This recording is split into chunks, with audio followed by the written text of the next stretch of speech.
Hey Warren, great question. Goal notes. What's the relationship between the starting note and the chord that you're in? So there's a very strong relationship actually, and it has to do with how grounded you are in the harmony of that chord. So with C, right? If my goal note is the 1, that's going to be the most grounded and obvious that it is a goal note when I'm playing.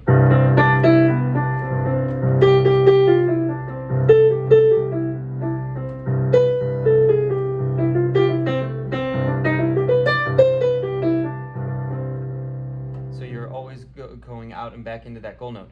Now, it expands out from the 1 to infinitely up the overtone series. Now, the complicated version of this is the overtone series is like octave and then 5th, and then 4th, and then 3rd, and then minor 3rd, but then it goes like the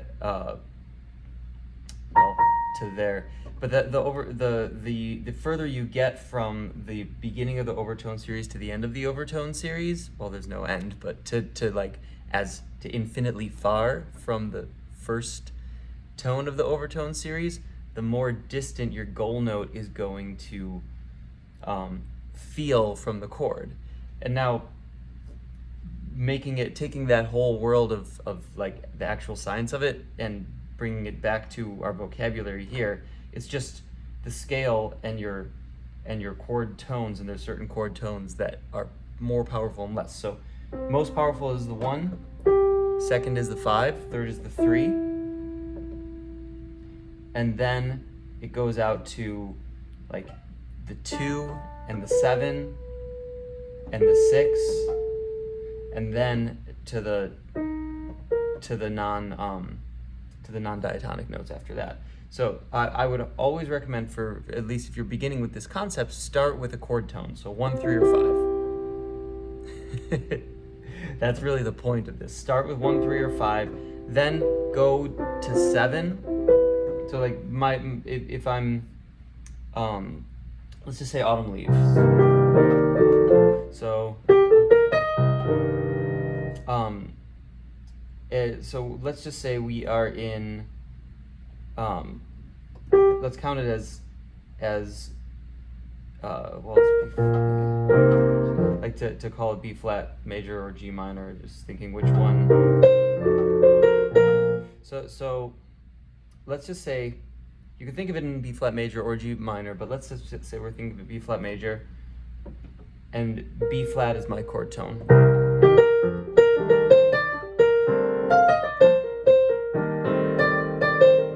Okay, so that's actually a great example for the beginning of it, because that first part is in the major, is in B flat. The chords are circling around B flat. It's 2, 5, 1 to B flat, and then 4. Okay, so B flat is my chord tone, just in the is my goal note.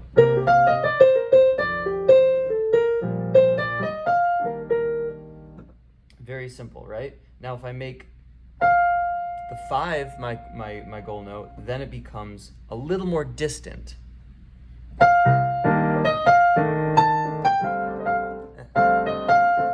Sorry, it's really early. My hands are not warmed up at all. Now if you do the 3, it becomes even more distance.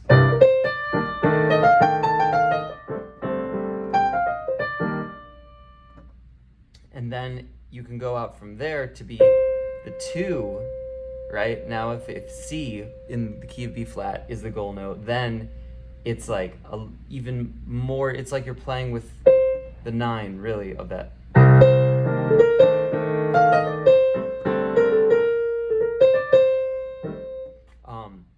And it gets more distant out from there. But any note can be a goal note.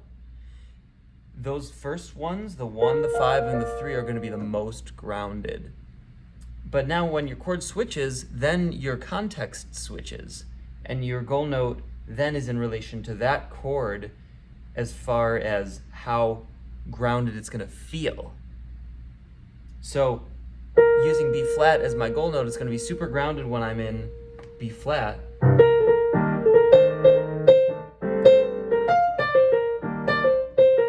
If I keep B flat being my goal note, even when I go to G minor now,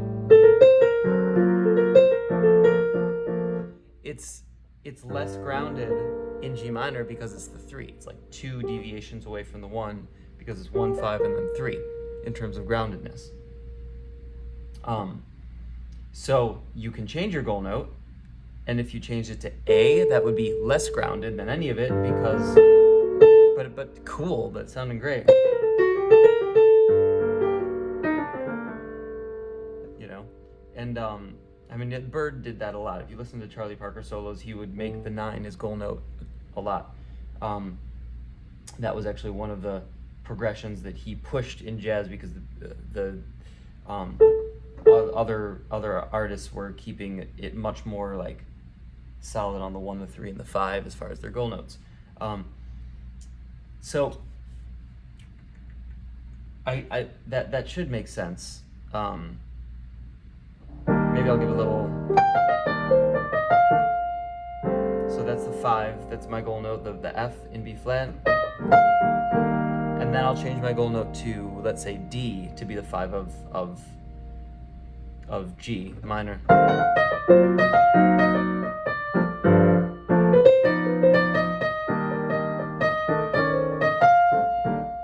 Right? Now I'm back to the 5 of B flat. Now I'm going to go back to the 5 of G.